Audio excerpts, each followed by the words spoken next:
Hey guys, my name is Dr. Josh Dakota. Today we're going to show you the top 3 to top 5 exercises that I would highly recommend that you do not do, especially if you're having low back pain. A lot of people will come to me saying, what should I do? How should I build my core? How should I do this? How should I do that? And when I ask them what they're doing, they're constantly re-injuring their back. They think they're helping themselves, but they're actually hurting themselves. So these are the 3 to 5 exercises that I see most commonly in the gym that most people think they're doing good for their spine or good for their back, and they're really hurting themselves in the long run as well as the short run. So here it is. First exercise I'm going to show you is the mule kick. And that's this position, right? A lot of people will go like this. And now this is nice and controlled, but most people don't do it nice and controlled. They come up here and then they overextend. That's kind of letting my pelvis flop. I'm not really engaging my core because I'm so focused on building a better butt.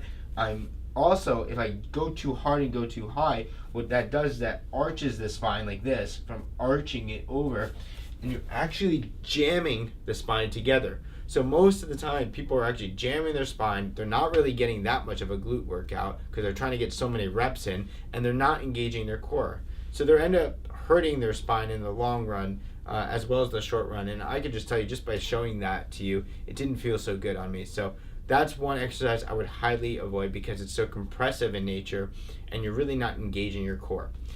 Second exercise that I see a lot, and if you go back to one of my other videos, I talk about the mechanics of the spine. It's really important, so I'd recommend you guys seeing that.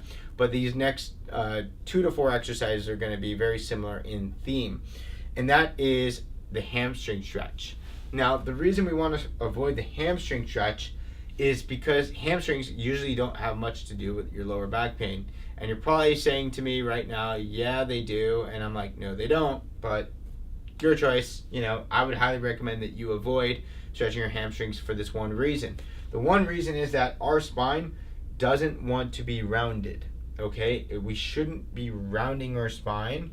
And when you stretch your hamstrings, whether it's one leg or both legs, what we're going to do is we're going to start rounding our spine, rounding our lower back, and that's taking away the lumbar curvature, and we're pushing the discs backwards into that mechanism of injury that most people have with sciatica or disc herniation or disc bulges. So you're going forward and you're putting a lot more pressure onto the spine going backwards. So I definitely would recommend not stretching your hamstrings, even if you feel like you're having hamstring tightness.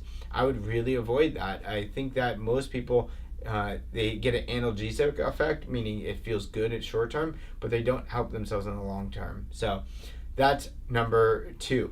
Now, the next 3 exercises are the same essentially, but they're just different modifications. So that's why I said 1 to 3. So that is going to be the sit-up. It's going to be the sit-up on a ball or a Swiss ball or a physio ball, whatever you want to call it, and a full sit-up or a full crunch. So the reason we don't want to do a sit-up like this, or a sit-up like this, or a full sit-up, or even a sit-up on a ball is because the same reason. We're rounding our spine. We're pressing the spine into the ground, and then we're rounding it with force and load. That is the same position that occurs as we drive forward. We compress the disc, and we reduce the integrity of our spine. So you think you're building a better core here, but what you're doing is, you're helping your abdominals, but you're stressing the spine. So what's going to happen is you're going to have low back pain, and then you're going to have to really refix your abdominals because your abdominals weren't doing the job that they were supposed to do, which is stabilizing the spine. So, but because you put so much pressure on the spine by rounding it so often, thousands of reps, hundreds of reps over time, bad bending, all these other things that you do in the gym, that is exactly why a lot of people will get lower back pain. And that's just it. You just need to figure out, what's important to you. Do you really want that 6-pack abs by doing 1,000 crunches, or do you want to have a nice and healthy spine by doing planks and other activities that are more beneficial for ab recruitment and for your spine? But these are the 3 to 5 exercises I see that I would highly recommend if you have low back pain that you would avoid.